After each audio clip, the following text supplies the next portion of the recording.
Hey guys, tonight we're going to be talking about something different here. This is one of my major hobbies. We're going to be talking about setting up this brand new 90-gallon I just picked up today. Just feed it all up, get it all set up. Steve was supposed to be here, but he had to work late. So what we're doing today, guys, is we're going to be taking some Malawi's and have some peacocks, and we're going to throw them in here after it's all ready to go.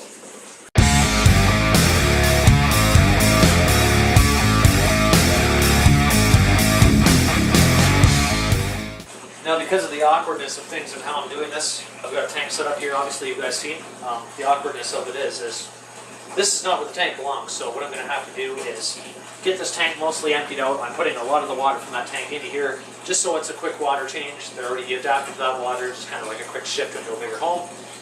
Hopefully, not too much shock out of the deal. We got some fresh biological, mechanical, biological bacteria to throw in here, and plenty of cycled material in that tank, lots of hardscape and stuff that we're throwing in here from that tank. So that's how we're going to escape. We're going to escape with all the stuff that's in here, plus I've got a bunch of new rocks from D-Rock. Thanks to D-Rock for bringing those up, that's awesome. Saved me a lot of money and time looking for rocks. But yeah, so that's what we're doing. We're just going to try and basically put them over here with no shock. And like I said, I've got to push this. I don't know how I'm going to do it yet. I'll figure it out when it comes, but I'm sure I can slide it over. It's on a piece of carpet down here, so I should be able to just maneuver it over that way. Once this tank's the one I'm worried about the most, guys. So let's get some more water in here, shall we?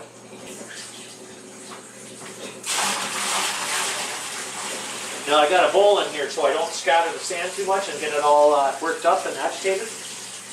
Try and get it, to stay in one spot while I'm setting up. It's a lot easier for me to see what I'm doing in here. Now another thing is all these rocks that Derek brought are beautiful, but they're damn heavy, guys. So what I've got to do is that's just going to add way more weight to my tank than I need right now. So what I'm going to do is I'm going to get a, that's probably good there actually. That's probably a good amount of water, guys. So what I'm going to do is I'm going to pull this out right now. Okay. We're going to have to drain this down even further into a bucket. Okay. Because I can't move that 40-gallon breeder without emptying more water. So with that, we're gonna have to let me check and make sure. Okay, you guys can see me, right? I hope so. Anyways, what we're gonna have to do is make sure that we get as low as we can get in the 40-gallon breeder, because then that eliminates some work for me right there. Because I can move it, right? Now, right now I can't move it. It's still way too heavy, and I don't want to risk breaking this table it's sitting on. So I probably should empty it down as low as I can get it. Get the fish into a bucket or maybe right directly into the tank. I won't know until I get that far, guys, and that's the problem. What I'm going to probably do, and probably the best, safest bet, is to get them in a bucket. Right? Get all my media into the tank. Okay? So all my cycled media, everything that I'm putting in there, like my sponge filters. I've got sponge filters because they collect. A lot of people don't use sponge filters, which I don't understand, because they collect all the biological bacteria you need for these fish to thrive, right? So a good thing is always to have those in your tank. That's just my opinion, guys, but a good thing is to have at least one sponge filter in each tank, because who knows when you're going to want to set up a new tank, right? And when you set up a new tank, you don't want to have to wait around to cycle your tank. When you already got pre-cycled stuff like that, it's day and night. You just set it up. Some fish are just so temperamental you can't do that. Let's hope that the African cichlids take this well. I'm sure they'll be okay because, it's just like adapting any other fish basically to a new tank. It's the same kind of thing. It's just we're doing it all over again. I had to go spend almost $70 on this heater, which is, a couple feet tall. I didn't expect the heater to have to be this big, but this heater actually works up to a 300-gallon tank, so I'm good. Like if I get a good, if you get any kind of bacterial infections or anything, it's great for that. Because like they say, you can just crank the heat and it kills all that usually, So I'll give you some nice before, obviously you're getting the before shots and stuff, so you can be able to see everything as I go here. Like for instance, this is one of the rocks D-Rock brought me. This thing is huge, but it's going to look nice. I'm going to move it over here, get it closer to the tank, and away from my stand. Because it needs to be. I don't like it. I'm not used to these heavy aquariums like this. And once I get this moved over, I can put the rocks in, scape it up, and put my cichlid eye in the tank. By the way, Steve and I built this beautiful shelf that's it's just killing it. It loves the weight.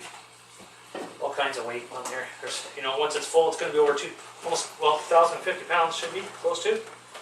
I think for a 90 or 100 gallon. So, the big rock goes in.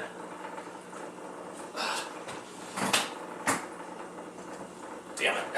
This is a big piece of granite, so it's good for your tank. It's safe. It's all good. You don't want to use soapstone or limestone or anything that's got breaks down. You don't want to use anything that's mineral or like fossilized skeletons or anything where any organisms have lived in the previous, something like that. You want to stay away from, because that'll leach stuff you don't want in your tank. Trust me. Guys, we're getting there. We're 3/4 of the way up on the tank now. Nice, eh? Finally getting there. What I'm going to do is I'm going to do what I originally wanted to do here.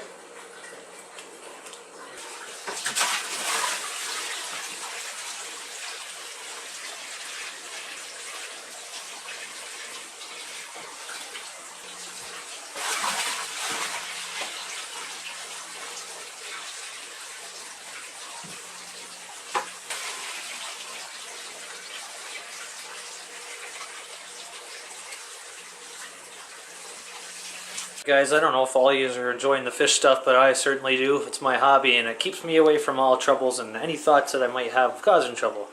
So without further ado, now that I've showed you how the tank is basically set up, scaped, and all that stuff, I had a lot of fun. Hope you guys enjoyed. Now it's time for the reveal.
Guys, I hope you enjoyed the little excursion, the little adventure I gave you today of setting up my 100-gallon tank, and all the colorful, pretty fish in here. If you guys have the same hobby, or you're into the Malawi cichlids, don't hesitate to leave a comment below. Let me know what kind you keep and what kind of tank setup you got. Maybe send me a picture or something, But this is my tank, and I'm very proud of what I've done tonight. And we will see you this Saturday on our next shark video.